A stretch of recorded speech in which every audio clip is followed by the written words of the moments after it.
ஒருமுறை பாண்டவர்களான அருச்சுனன், பீமன், நகுலன், சகாதேவன் ஆகியோர் கிருஷ்ணனிடம் ஒரு கேள்வி கேட்டார்கள். கலியுகம் எப்படி இருக்கும் என்று கேட்டார்கள். கிருஷ்ணன் சிரித்துக்கொண்டே, நான் உங்களுக்கு சொல்கிறேன், ஆனால் முதலில் நீங்கள் ஒரு பணியை செய்ய வேண்டும் என்றார். அவர் 4 அம்புகளை 4 திசைகளில் விட்டார். ஒவ்வொருவரும் ஒரு திசையில் சென்று அம்பை எடுத்து வர வேண்டும். அங்கே என்ன பார்த்தார்கள் என்று சொல்ல வேண்டும். இதுதான் ஆரம்பம். அருச்சுனன் முதல் அம்பை தேடிச் சென்றான். அம்பை எடுத்ததும் ஒரு குயிலின் இனிமையான பாடல் கேட்டது. ஆனால் அந்த குயில் ஒரு முயலை பிடித்து அதை உயிரோடு கிழித்து சாப்பிட்டுக் கொண்டிருந்தது. இதை பார்த்த அருச்சுனன் அதிர்ச்சியடைந்தான். இனிமையான பாடல், ஆனால் கொடூரமான செயல். இதற்கு என்ன அர்த்தம்? கிருஷ்ணன் பின்னால் விளக்குவார். பீமன் 2வது அம்பை தேடிச் சென்றான். அவன் பார்த்தது என்ன தெரியுமா? 5 கிணறுகள். 4 கிணறுகள் தண்ணீரால் நிரம்பி இருந்தன.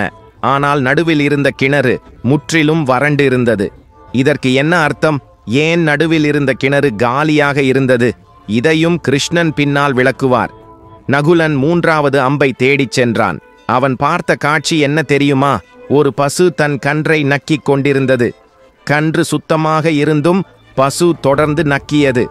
மக்கள் கன்றை விடுவிக்க முயன்றார்கள். ஆனால் கன்று பலமாக காயமடைந்து இரத்தம் சிந்தியது. பசு போன்ற ஒரு புண்ணியமான விலங்கு இப்படி செய்யுமா? இதற்கு என்ன அர்த்தம்? கிருஷ்ணன் விளக்குவார். சகாதேவன் 4வது அம்பை தேடிச் சென்றான். அவன் பார்த்தது என்ன தெரியுமா? ஒரு பெரிய பாறை உருண்டு வந்து பெரிய மரங்களை நொறுக்கியது. ஆனால் ஒரு சிறிய செடி அதை தடுத்து நிறுத்தியது. இதற்கு என்ன அர்த்தம்? பெரிய மரங்கள் எதுவும் செய்ய முடியாததை ஒரு சிறிய செடி எப்படி செய்தது? இதையும் கிருஷ்ணன் விளக்குவார். பாண்டவர்கள் அம்புகளை எடுத்து வந்து கிருஷ்ணனிடம் கொடுத்தார்கள். குயில். கலியுகத்தில் புண்ணியவான்கள் இனிமையான வார்த்தைகள் பேசுவார்கள்.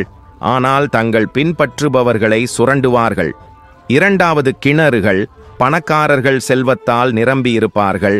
ஆனால் ஏழைகளுக்கு ஒரு காசு கூட கொடுக்க மாட்டார்கள். 3வது பசு. பெற்றோர்கள் தங்கள் பிள்ளைகளை அதிகமாக நேசிப்பார்கள். ஆனால் அந்த நேசம் பிள்ளைகளின் வாழ்க்கையை கெடுக்கும். 4ஆம் பாறை. மக்கள் தங்கள் அழிவை நோக்கி ஓடுவார்கள். ஆனால் கடவுளின் பெயர் மட்டுமே அவர்களை காப்பாற்றும். நண்பர்களே, இந்த கதை உங்களுக்கு எப்படி பிடித்தது? கலியுகத்தை பற்றி கிருஷ்ணன் சொன்ன விளக்கம் உங்களை சிந்திக்க வைத்ததா? உங்கள் கருத்துக்களை கமெண்டில் சொல்லுங்கள். இந்த வீடியோவை உங்கள் நண்பர்களுடன் பகிர்ந்து கொள்ளுங்கள். ஏனென்றால் இது ஒரு ஞானமயமான கதை. Like, share, subscribe. அடுத்த வீடியோவில் சந்திப்போம். வணக்கம்.